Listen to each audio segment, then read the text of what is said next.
હેમાભાઈ સ્થાનિક સ્વરાજ્યની ચૂંટણી પત્રી છે. નરોડા વોર્ડમાં એક ઉમેદવારે જે છે તે પોતે ડૉક્ટર તરીકે ડોક્યુમેન્ટ રજૂ કર્યું છે, જે ગેરમાર્ગે દોરવાના પ્રયાસ કર્યા તે પ્રકારની માંગ છે. કોંગ્રેસ પક્ષ તરફથી શું કહેવા માંગો છો અને શું માંગ? તાજેતરમાં જે સ્થાનિક સ્વરાજની ચૂંટણીઓ થઈ એની અંદર ભારતીય જનતા પક્ષના અસંખ્ય ઉમેદવારોએ એ પોતાની એફિડેવિટની અંદર ઘણા બધા, કોઈકના 2 બાળકો કરતાં વધારે બાળકો હોય, ભણવાની ડિગ્રી હોય, આ બધી બાબતોમાં એમણે અસંખ્ય એફિડેવિટની અંદર ભૂલો કરેલી છે અને ખોટી માહિતી એ મતદારો સુધી મોકલેલી છે.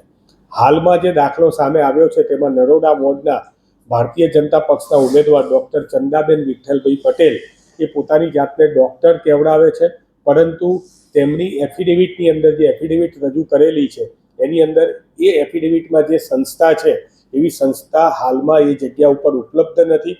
અને જો સંસ્થા ઉપલબ્ધ હોય તો પણ ભારત દેશની અંદર ડૉક્ટર માત્ર મેડિકલ કાઉન્સિલ ઓફ ઇન્ડિયા, સાથે સાથે હોમિયોપેથી કાઉન્સિલ અથવા તો ફિઝિયોથેરેપી કાઉન્સિલ દ્વારા જે માન્યતા પ્રાપ્ત યુનિવર્સિટી અથવા સંસ્થા હોય એના જ વિદ્યાર્થીઓ 5 વર્ષનો કોર્સ પાસ થાય ત્યારે એના ઉપર ડૉક્ટર લગાવી શકે છે, કાં તો માન્ય યુનિવર્સિટીમાંથી પીએચડી કરે છે.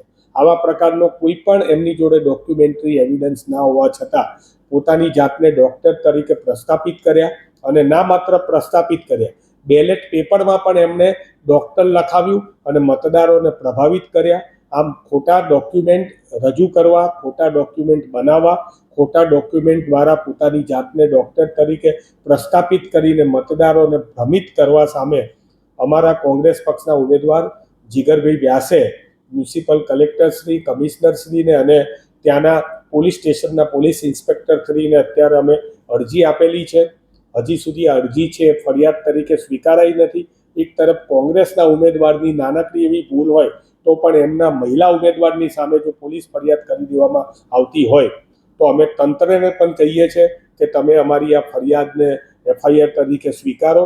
જો તમે નહીં સ્વીકારો તો આગળના દિવસોની અંદર આ ડૉક્ટર કહેવાતા ડૉક્ટર જે બેન છે એમને સભ્ય પદેથી બહાર કાઢવા માટે ને એમની ઉપર ફોજદારી કાર્યવાહી કરવા માટે થઈને કોંગ્રેસ દ્વારા કાયદાકીય કાર્યવાહી જે કંઈ પણ કરવાની થશે, હાઈકોર્ટ કે સુપ્રીમ કોર્ટ, તે પણ કરવામાં આવશે અને દૂધનું દૂધ અને પાણીનું પાણી જે છે એમને કરીને બતાવવામાં આવશે.